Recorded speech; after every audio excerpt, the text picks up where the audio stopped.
মনে করো 2 মাস পর বা 3 মাস পর পর ট্যাঙ্কি ওয়াশ করা দরকার নাকি?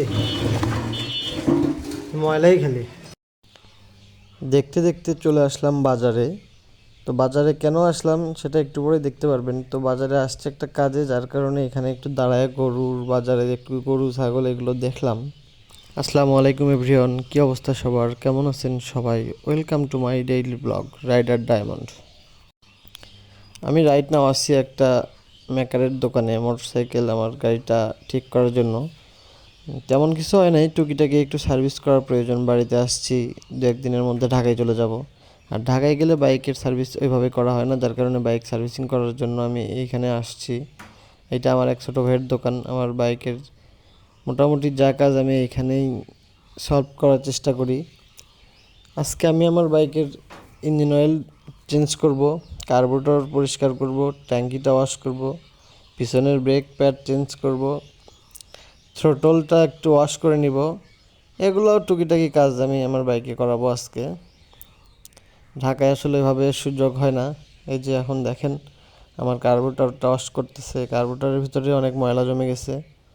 তার একটাই কারণ, মাঝে মধ্যে আমি খোলা ফুয়েল নেই, যার কারণে এরকম হয়েছে। আমার ব্লু হর্সটা একদম কিন্তু পুরো রমজান মাসের মধ্যে একদম মানে খোলামেলা অবস্থা হয়ে গেছে। আজকে তৃতীয় রমজানে আমি আমার বাইকটা নিয়ে আসলাম। এই যে এখন দেখেন টাঙ্কিটা ওয়াশ করতেছে। টাঙ্কির ভিতরে কি পরিমাণ ময়লা জমলে এমনটা হয় দেখেন।